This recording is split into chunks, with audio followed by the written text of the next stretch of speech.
Hello everyone, welcome to another video. আজকে একটা tricky math নিয়ে আলোচনা করব, যেটা আইআইটি-তে তাদের অ্যাডমিশন পরীক্ষায় আসছিল। তো প্রশ্নটা হলো, the standard reduction potential for copper 2 plus 2 copper is plus 0.34 voltage. Calculate the reduction potential at pH 14 for the above couple. Ksp of copper hydroxide is 1 into 10 inverse 19. যার অর্থ হলো যে কপার 2 প্লাস থেকে কপার একটি বিজারণ একটি তড়িৎদ্বার এর স্ট্যান্ডার্ড রিডাকশন পটেনশিয়ালের মান 0.34 ভোল্টেজ। উপরের যুগলের জন্য এই তড়িৎদ্বারের জন্য পিএইচ এর মান 14। এ মানে রিডাকশন পটেনশিয়াল গণনা করুন, অর্থাৎ এই 14 মানের জন্য তার বিজারণ বিভবের মান গণনা করতে হবে। কপার হাইড্রোক্সাইডের কেএসপি হলো 1 into 10 inverse 90। অর্থাৎ এই অধ্যায় এই প্রশ্নটা সলভ করতে হলে আমাদের এক অধ্যায়ের নলেজ দিয়ে হবে না, তার জন্য আমাদের গুণগত রসায়ন আর রাসায়নিক পরিবর্তন অধ্যায়ের ক্লিয়ার ধারণা থাকতে হবে। ওই দুই অধ্যায়ের সূত্র অ্যাপ্লাই করে এই প্রবলেমটা সলভ করতে হবে, তা না হলে পারা যাবে না, কারণ আইআইটি অলওয়েজ ট্রিকি কোয়েকশনই করে। এই কোয়েকশনটা বুঝতে পারলে বাকিগুলা ইজি লাগবে।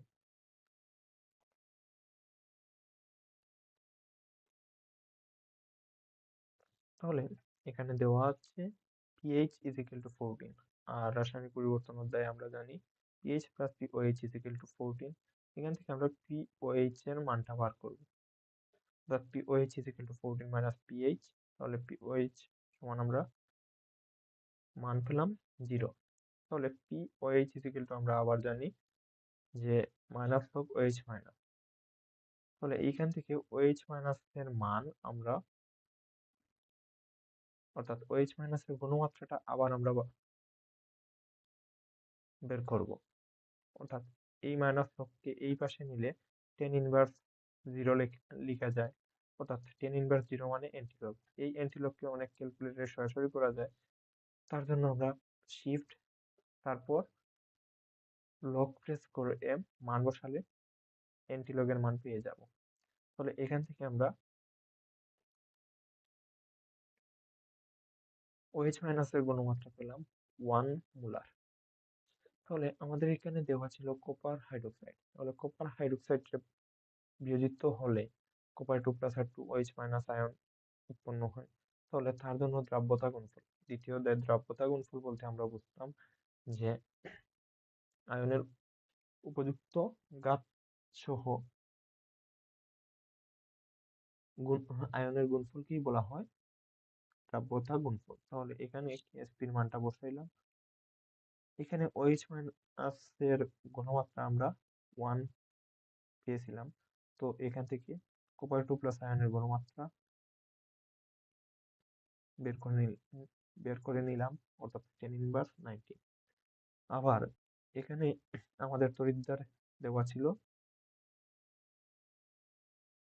বিজারণ বিভব, অর্থাৎ কপার 2 প্লাস থেকে কপারে পরিণত হয়েছিল।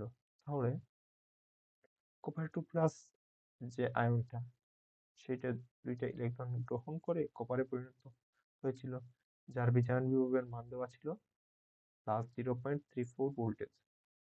আমরা নানস্টের একটা সমীকরণ বলছিলাম, যদি তাপমাত্রা দেওয়া না থাকে, E is equal to inert cell is equal inert cell minus 0.0592 by n log উৎপাদনের ঘনমাত্রা বাই বিক্রিয়কের আয়নের ঘনমাত্রা, উৎপাদের ঘনমাত্রা বাই বিক্রিয়কের ঘনমাত্রা। এখানে যেহেতু একটা তড়িৎদ্বার, যার কারণে আর সেল লেখা লাগলো না, তাহলে এখানে n এর মান হবে দুইটা ইলেকট্রন গ্রহণ করছে। তাহলে আমরা এখানে মান বসাইলাম, অর্থাৎ ইনটের মানটা দেওয়া আছে, এই মানটা আমরা এইখানে বসাইলাম, আর n এর মানও বসাইলাম। আর কপার এর ঘনমাত্রা, কপার সলিডের ঘনমাত্রা 1 বসাইলাম, আর কপার 2+ এর পেয়েছিলাম 10⁻19, ওইটা বসাইলাম। বসানোর পর ক্যালকুলেশন করলে, এই অংশটা ক্যালকুলেশন করলে যার আনসার আসবে -0.22 ভোল্টেজ।